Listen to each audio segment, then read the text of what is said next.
अस्सलाम वालेकुम क्लास 4। कैसे हैं बच्चों आप लोग। उम्मीद है आप सब लोग खैरियत से होंगे। जी बच्चों, आज हमारा उर्दू का लेक्चर नंबर 13 है और उन्वान में जैसा कि आप देख सकते हैं हमारे पास है किसान और बादशाह। किसान और बादशाह की आज हम पढ़ाई करेंगे, लेकिन उससे पहले हम उसके ख़ास अल्फाज और उनके मायने साथ साथ देख लेंगे। ख़ास अल्फाज में हमारे पास है सैर व सियाहत, अखज़, तन्हा, रायगा, बेकान भरना, बिला वजह, गुस्ताखी, इनाम व इकराम और दानाई। ठीक है, ये आपके ख़ास अल्फाज इमला के लिए हैं और उससे आगे आपने इन्हीं अल्फाज के मायने भी लिखने और याद करने। सैर व सियाहत, सैर व तफरी यानी कि घूमना फिरना, अखज़ सीखना, तन्हा अकेला, रायगा बेकार ज़ाया, कान भरना चुगली खाना, किसी के बारे में शिकायतें लगाना, किसी के बारे में बातें करना, बिला वजह बग़ैर वजह के, गुस्ताखी बदतमीज़ी, इनाम व इकराम यानी कि इनाम होता है इनामात और इकराम होती है इज़्ज़त। इनाम और इज़्ज़त, इज़्ज़त के साथ इनाम वग़ैरह देना। दानाई अक्लमंदी। ठीक है, आप सब ये इसके हमने देख लिए हैं। अब अपनी किताब का सफ़ा नंबर 62 यानी कि 62 खोलें। सफ़ा नंबर 62 पे हमारे पास ये कहानी किसान और बादशाह। ठीक है, शेख सादी ने ज़िंदगी का ज़्यादातर हिस्सा इल्म हासिल करने और सैर व सियाहत में गुजारा। शेख सादी की हकायात में से जो है ये एक वाक़या है जो आपको आगे बताया जाएगा। इससे पहले उनके बारे में बता रहे हैं कि उनकी ज़िंदगी का जो ज़्यादातर हिस्सा था वो इल्म हासिल करने में और सैर व सियाहत में गुजरा। गुलिस्तान और बोस्तान इनकी मशहूर किताबें हैं।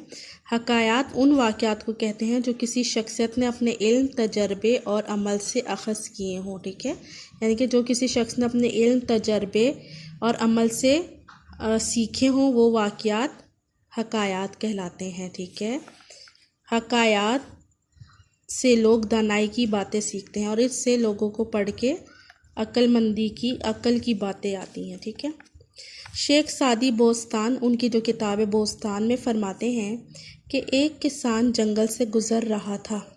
बारिश की वजह से पूरे जंगल में बहुत कीचड़ थी। कीचड़ क्या, वो जो गंदगी हो जाती है, पानी और मिट्टी। जंगल से गुज़रते हुए किसान का गधा कीचड़ में फंस गया। उसने गधे को कीचड़ से निकालने की तन तन्हा अकेले बहुत कोशिश की, मगर सब रायगा गया। रायगा बेकार। किसान को समझ नहीं पा रहा था कि वो क्या करे। कभी कभी इंसान को कुछ समझ नहीं आता तो वो अपना गुस्सा बिला वजह बग़ैर वजह के दूसरों पर निकालता है। इसी तरह सारी रात किसान परेशानी के आलम में यानी कि बहुत परेशानी की हालत में सब जानने वालों को बुरा भला कहता रहा। बुरा भला कहना यानी कि बुरा कहना उनके बारे में। उसकी ज़ुबान से ना दुश्मन बचा, ना दोस्त और ना ही बादशाह, क्योंकि जंगल बादशाह की सल्तनत का हिस्सा था। इत्तफाकन बादशाह का अपने ग़ुलामों के साथ जंगल से गुज़र हुआ। इत्तफाकन होता है इत्तफाक से। ठीक है, सब ने सुना कि एक किसान बादशाह को बुरा भला कह रहा है।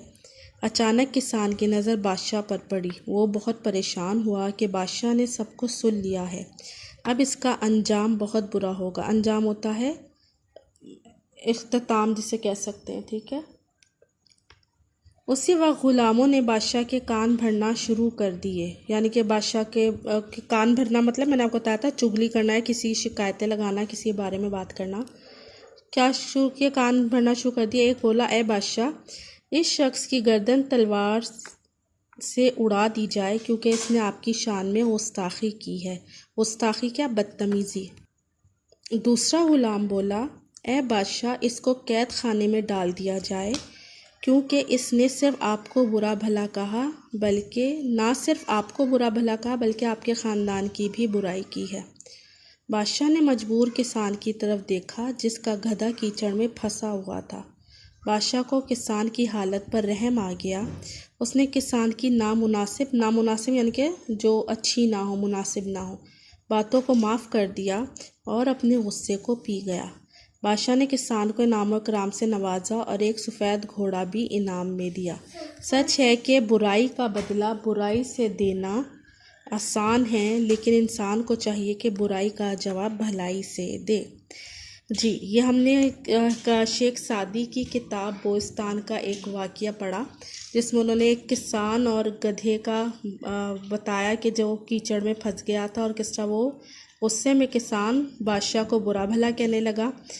और बादशाह ने जब ये सुना तो उसको बजाय इससे कि वो गुस्से से डांटता या उसको सज़ा देता, बल्कि उसने उसको इनाम दिया, ठीक है, और उसको माफ़ भी कर दिया।